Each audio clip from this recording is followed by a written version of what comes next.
Hi எல்லாரும் எப்படி இருக்கீங்க? Welcome back to our channel first choice Kavi Kannan. இன்றைக்கி தசரா செலிப்ரேஷன் வீடியோ தான் பார்க்க போகிறீங்க. இந்திரா 4 நாளாக வரலான்றதுனால ஒரே வேலை தான். காலையிலேருந்து பார்த்திங்கன்னா ஃபுல்லாக வீடு க்ளீன் பண்ணின்னு இப்படியே தான் போச்சு. 10 o'clock ஆஃபீஸ் கிட்டே போகணுன்னு சொல்லியிருந்தாங்க. அதனால் காலையிலே எழுந்து வீட்டு வேலை எல்லாமே முடிச்சிட்டோன்னா வீட்டில் பூஜை பண்ணிவிட்டு அதுக்கப்புறமா நம்ம அங்கே போகிறது கரெக்டாக இருக்கும்ன்றதுக்காக ஒரு வேலையாக பண்ணின்னு இருந்தேன். நம்ம முருகருக்குமே விளக்கேற்றுறதுனால பூஜை வேலையை ஃபஸ்ட்டு முடிச்சிடணுன்றதுக்காக தான் காலையிலேருந்து ஒரே பரபரப்பாக வேலை போயின்னு இருந்தது. பிரேக்ஃபாஸ்ட்டுக்கு பொங்கல் சட்னி தான் ரெடி பண்ணியிருந்தேன். இந்த மாதிரி வேலை டைமில் குவிக்காக ரெடி பண்ணுற பிரேக்ஃபாஸ்ட்னா இது தான். அதுலேயும் ஹஸ்பண்டுக்கு ரொம்ப பிடிக்கும் இல்லை, அதனால் அடிக்கடி இப்படி இதுலேயே நிறைய வெரைட்டிஸ் இருக்குது இல்லையா, அதை பண்ணின்னு இருப்பேன்.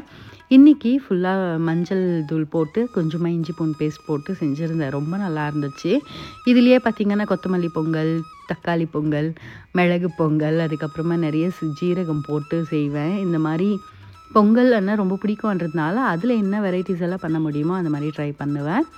பிரேக்ஃபாஸ்ட் எல்லாம் ரெடி பண்ணிவிட்டு அதுக்கப்புறமா ஃப்ரெஷ்அப் ஆகிட்டு வந்துட்டு பூஜை ரூம் எல்லாமே க்ளீன் பண்ணிவிட்டு அதுக்கப்புறமா நெய்வேத்தியத்துக்கு இன்னைக்கு கல்கண்டு தான் வச்சுட்டு விளக்கேற்றிட்டு தூபதி பாரதி எல்லாமே காட்டிக்கினேன்.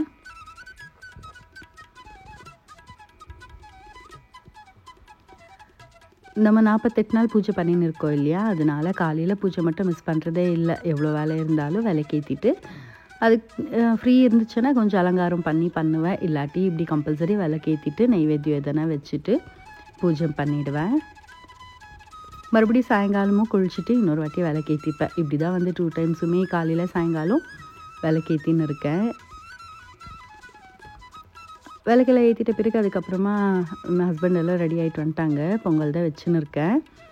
பொங்கல் ரொம்ப பிடிக்கும்ன்ட்டு தான் அவங்களுக்கு செஞ்சேனே. ஆனால் நாமளாக எப்படி இருக்குதுன்னு கேட்குற வரைக்கும் வாயே திறக்க மாட்டாங்க. அதே நல்லா இல்லாட்டி ஒரு நாள் எப்பாவது உப்பு ஜாஸ்தி ஏதோ ஒரு ஆகிடும் இல்லை, அந்த மாதிரி நேரத்தில் மட்டும் சொல்லினே இருப்பாங்க. இன்றைக்கி பொங்கல் பார்க்கும்போதே தெரிஞ்சிச்சு நல்லா இருக்கும்னு சொல்லிட்டு. அதனால நானும் சொல்லுவாங்கன்னு எதிர்பார்க்குறேன், சொல்லவே இல்லை. அதுதான் பொங்கல் எப்படி இருக்குன்னு ஒரு வார்த்தை சொன்னீங்களா 3 பேரும்னா அது கிண்டல் பண்ணியிருக்காங்க. நீ எப்படியோ கேட்பே இல்லை, அப்போ சொல்லான்ட்டு தான் வெயிட் பண்ணியிருக்கோன்னு சொல்லிட்டு. இந்த மாதிரி என்ன கலாய்க்கணும்னா மட்டும் 3 பேர் ஒன்றா சேர்ந்துடுவாங்க. மீதி நேரத்தில் எப்படி இருந்தாலும் இந்த டைமில் மட்டும் நல்லா நம்மளை வச்சு செய்வாங்க. அதுதான் அவங்க டிஸ்கஸ் பண்ணியிருக்காங்க. நான் அதுதான் சொல்லின்னு இருந்தேன். நல்லா இல்லாதப்போ கூட இதே மாதிரி சைலண்ட்டாக சாப்பிட்டுடணும், எதுவும் சொல்லக்கூடாதுன்ட்டு நானும் கமெண்ட் கொடுத்துன்னு இருந்தேன். எல்லோரும் சாப்பிட்டாங்க. நான் ஒரு பொழுது அதனால் எதுவும் சாப்பிடல.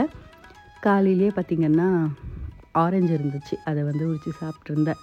அப்புறமா எல்லாத்தையும் என்னென்ன ஆஃபீஸ்க்கு எடுத்துன்னு போகணுமோ எல்லாத்தையும் எடுத்து வச்சுட்டு கிளம்பிட்டோம். பெங்களூரில் எப்போ பார்த்தாலும் டிராஃபிக்காக இருக்கும். ஆனால் பாருங்கள், எல்லாருமே ஊருக்கு போயிட்டுருக்காங்க போல். காலியாக இருக்குது ரோடே. ஜஸ்ட் ஒரு 20 minutes எல்லாம் போய் ரீச் ஆகிட்டோம். அந்த அளவுக்கு காலியாக இருந்தது.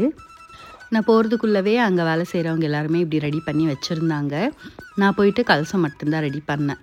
அவங்க எல்லாருமே ஃபுல்லாக க்ளீன் பண்ணிக்கிட்டு இப்படி அரேஞ்ச் பண்ணி வச்சுருந்தாங்க.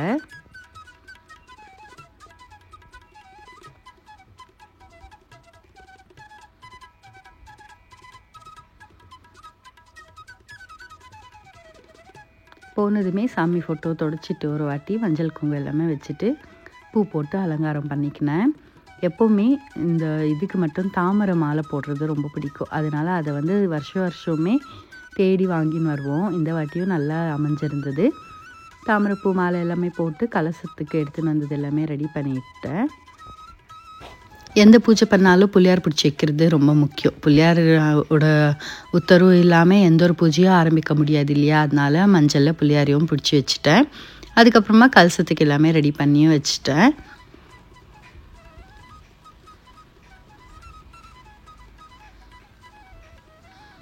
நம்ம கலசம் எல்லாம் ரெடி பண்ணிட்டா போதும், ஐயர் வருவாங்க. அவங்க மீதி பூஜையை பார்த்துப்பாங்க. நான் வெறும் கலசம் ரெடி பண்ணிவிட்டு விளக்கு எல்லாமே ரெடி பண்ணி வச்சுடுவேன்.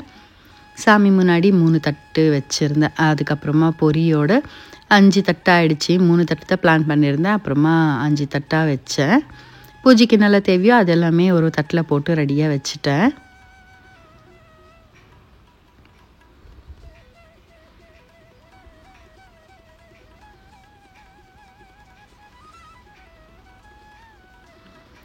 நான் எல்லாம் ரெடி பண்ணிட்ட உடனே ஐயர் வந்துட்டாங்க. அதுக்கப்புறமா அவர் ஃபஸ்ட்டு புளியார் பூஜை பண்ணாங்க. ஃபஸ்ட்டு வந்து தீப பூஜை தான் பண்ணாங்க. அப்புறமா குத்து விளக்கு பூஜைன்னு சொல்லுவோம்ல, அந்த மாதிரி தீபம் ஜோதி பரபிரம்ம சொரூபிணியே நமஹான்னு சொல்லி ஃபஸ்ட்டு விளக்கு ஏற்றிட்டு அதுக்கப்புறமா தீபத்துக்கு பூஜை பண்ணிவிட்டு புளியாருக்கு பூஜை பண்ணாங்க.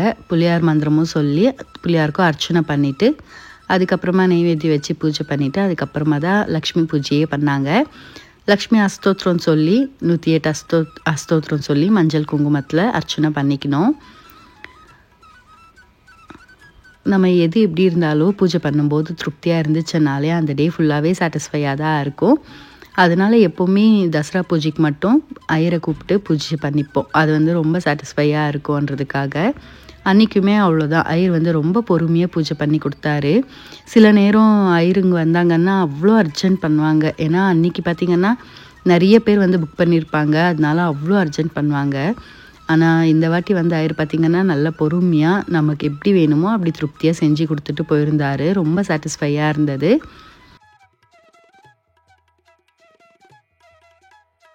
ஃபஸ்ட்டு விளக்குக்கு பண்ணிவிட்டு அதுக்கப்புறமா புளியாருக்கு அர்ச்சனை பண்ணிக்கணும். அதுக்கப்புறமா கலசத்துக்கு இப்போ லக்ஷ்மி பூஜை தான் பண்ணின்னு இருக்கோம். லக்ஷ்மி தாயாருக்கு பார்த்திங்கன்னா 108 அஸ்தோத்திரம் சொல்லி அர்ச்சனை பண்ணின்னு இருக்கோம். அர்ச்சனை எல்லாமே முடிச்சுட்டு அதுக்கப்புறமா தேங்காய் உடைச்சி தூபதீப ஆரத்தி எல்லாமே காட்டிட்டு நல்ல திருப்தியாக வந்து பூஜை முடிஞ்சிச்சு. நம்மக்கிட்ட வேலை செய்கிறவங்க எல்லாருமே வந்திருந்தாங்க. எல்லாம் அப்படியே நின்று நம்ம கோத்திரம் பேர் நட்சத்திரம் எல்லாமே சொல்லி அர்ச்சனை பண்ணிவிட்டு அதுக்கப்புறமா உள்ள பூஜை ஆன பிறகு வெளியில் தான் பூஜை பண்ணுறதுக்கு இப்போ ரெடி பண்ணியிருக்காங்க.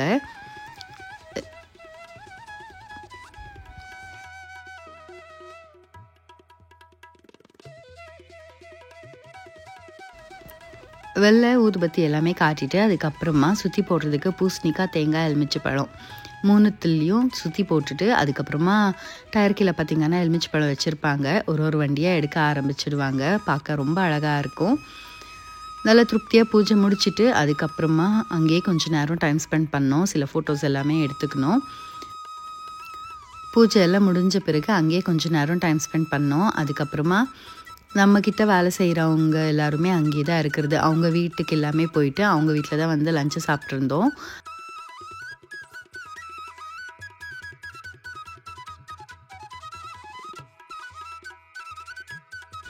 அங்கேருந்து அப்படியே ஃப்ரெண்டு வீட்டுக்கு போயிருந்தோம். சில நேரம் நம்ம எதிர்பார்த்துருக்கவே மாட்டோம், ஆனால் நிறைய பிளான்ஸ் வந்து சேஞ்ச் ஆகும் இல்லையா, அதே மாதிரி தான் இருந்துச்சு. காலையில் நாங்கள் போட்ட பிளானே வேறவா இருந்தது. அப்புறமா சாயங்காலமாக பார்த்திங்கன்னா கம்ப்ளீட்டாக நாங்கள் போட்ட பிளான் வந்து சேஞ்ச் ஆகிடுச்சு. அன்றைக்கி டே ஃபுல்லாகவே ரொம்ப சூப்பராக என்ஜாய் பண்ணோம். அதுக்கப்புறமா நைட் பார்த்திங்கன்னா இட்லி கடை ஃபிலிம் போயிருந்தோம். அதுவும் ரொம்ப சூப்பராக இருந்துச்சு. புதுசாக ஒன்று எக்ஸ்பீரியன்ஸ் பண்ணும்போது இன்னுமே ரொம்ப எக்ஸைட்மெண்ட்டாக இருக்கும்ல, அந்த மாதிரி தான் அன்றைக்கி டே ஃபுல்லாகவே போச்சு. நீங்கள் எப்படி செலிப்ரேட் பண்ணீங்க, உங்கள் வீட்டில் எப்படியெல்லாம் பூஜை பண்ணீங்கன்றதை கண்டிப்பாக என்னோட ஷேர் பண்ணுங்கள்.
இதோட உங்களுக்கும் இந்த வீடியோ பிடிச்சிருக்குன்னு நினைக்கிறேன். உங்களுக்கு இந்த வீடியோ பிடிச்சிருந்தா வீடியோக்கு ஒரு லைக் கொடுங்க. இதோட இந்த வீடியோவை முடிச்சுக்கிறேன். இன்னொரு வீடியோவில் சந்திக்கலாம். Until then, it's bye from Kavitha Kannan. Thank you.